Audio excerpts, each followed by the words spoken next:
If you like the shadcn approach to components and its core philosophy, but you're using Angular, let me introduce you to Spartan. This project provides an opinionated stack on top of Analog.js, but if you want to use only the components, you can do that with the Spartan UI library that works in any Angular project. I'm Leonardo. This channel is about learning web development through open source. Don't forget to subscribe and let's get started. We're gonna begin with an empty Angular project and we're gonna go through the installation steps to install the Spartan components in our application. To begin with, the first step you have to do is to install the Spartan CLI. I'm gonna use npm, so you're gonna see me adding a p right before any npm script, but you can use really whatever package manager you want to use. And while the CLI installation process goes, here we can read that Spartan UI is built on top of Tailwind CSS. That's why we're gonna head over to the Tailwind documentation for a couple of minutes and let's install this together. Let's install the dependencies first, and we can do that on VS Code. Again, as usual, I added just a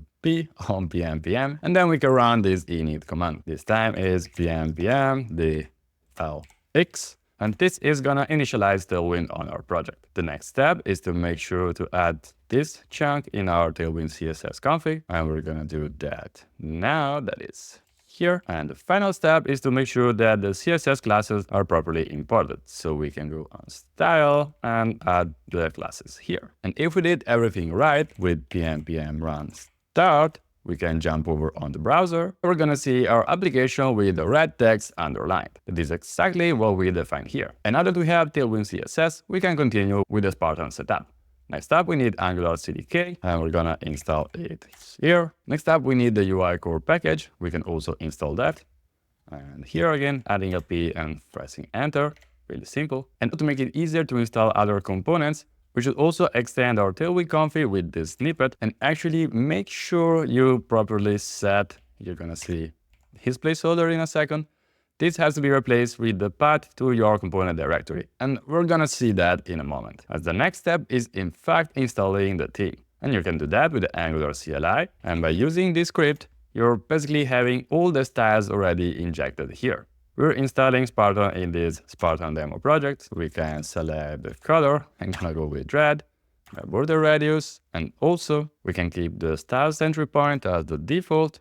Let's keep the classes, and there you have it. Now you have all the CSS variable already set inside styles.css. And this is actually it for the initial setup. We can already try to install a component. For example, we can go on the super classic button, and here you're gonna find again the installation script. You can copy and paste it in the console.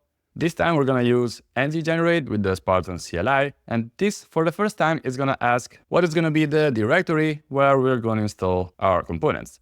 Let's keep the default one, and now that we have the components installed, don't forget that here we had a placeholder, and this is gonna be libs/ui, so that everything is properly set up. Running this installer basically created this folder with the libs/ui folders inside, and an index file exporting our module with the directive for our button. And that's exactly how we're gonna use it. As you can also see on the docs, you can create a button adding the directive hln btn, and that's our button. We can paste it here on our HTML code. And in order to make this work, don't forget to also import here, as written in the docs, the directive for the button.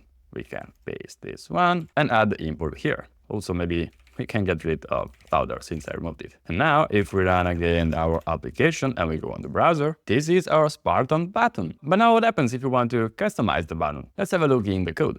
As you mentioned, everything is here inside this libs folder, and this is the definition of our directive.